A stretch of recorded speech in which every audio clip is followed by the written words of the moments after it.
Hi everyone, welcome to PowerShell for Penetration Testers at Pentester Academy.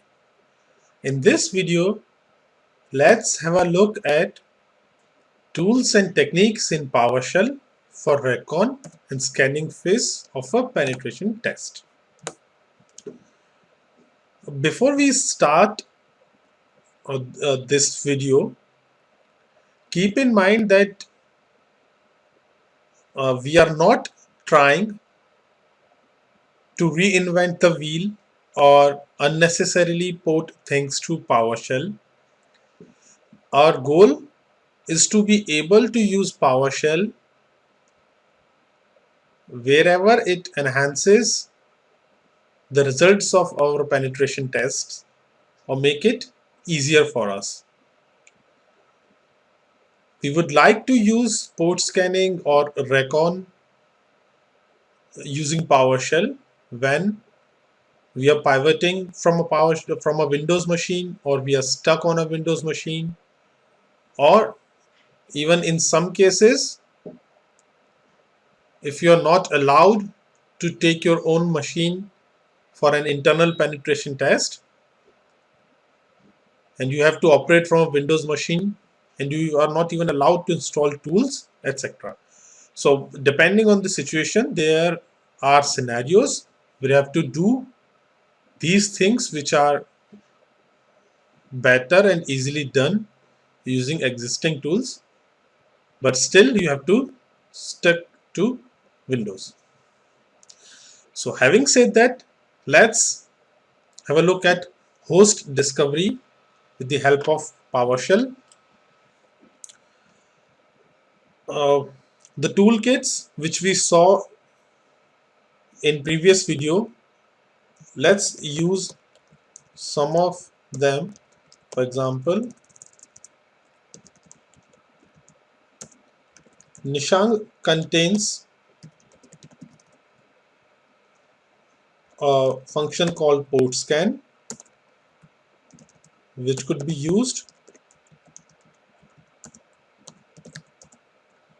to discover or ping scan hosts in a network range.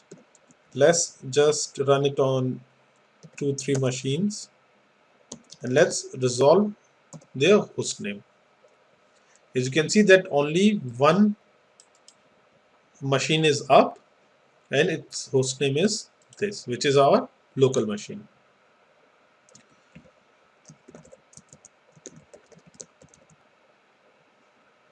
PowerSploit also contains couple of interesting scripts. For example, invoke port scan could be used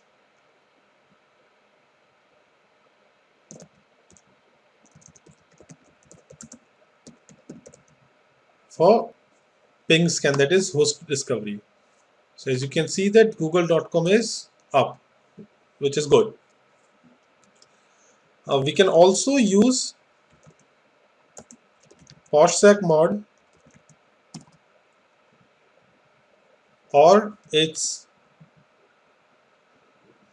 discovery module. Before that, one thing just came to my mind. You can always list the commands available with the get command module name, which we have seen earlier as well. So let's just import the discovery module from, or let's just do it for the complete module. Let's import POSHSEC mod. It contains a very useful function for our current scenario, which is invoke ARPScan. Let's pass ECIDR to 8 and it should be able to ARPScan the local network and show the results, that is the machines which are up on the local network. So there are these three machines which are available on the local network. So this is a very simple way to do host discovery using PowerShell. Now let's move on to the port scan part. The port scanner in Nishank could be used to scan ports. It scans for some of the default ports, or you can list those, provide those as a parameter to the ports parameter. So let's scan for the default ports. Let's run it only on a single machine because we know that only it is up. So these are the ports open on the local machine. You can always use the select object to expand this property if all the ports are not visible. Now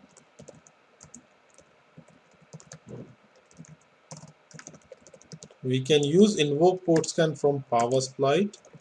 Let's scan google.com. That is it for the default ports for which invoke port scan runs it. Invoke port scan is faster than this because it is multi-threaded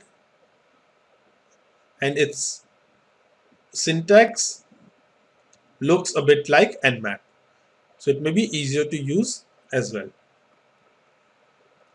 Now, for example, we can always store the results of these tools in a variable and can then use select object with the expand property parameter.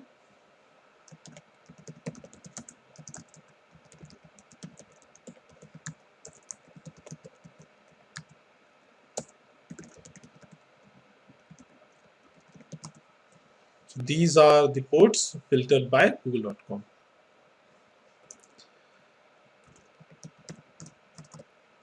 So that is all about the port scanners in PowerShell. Of course, all of these accept much more options, and there are features like you can pass host names, you can pipe host names to the function, etc. But let's not go into that much detail. Another interesting method in POSSEC mode is invoke enum SRV records, which, as the name suggests, could be used to enumerate SRV records of a domain.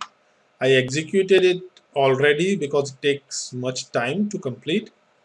So these are the SRV records for google.com. And this is the command we used. Now let's have a very quick look at the source code of the port scanners. Everything else is just some PowerShell foo for parsing the options. Note these .NET classes, this and this. So these are the heart of this port scanner, which these classes are used to do the actual stuff. Again, in case of invoke port scan, there is a lot of code for parsing and multi-threading, but again, see what are the classes being used. These are the .NET classes, and that is why .NET is very useful, and therefore we spent much time discussing it because it allows us to expand the functionality of PowerShell to a great extent. So that is all for this video. If you are enjoying your time at Pentester Academy, please recommend us to your friends and colleagues in the information security community.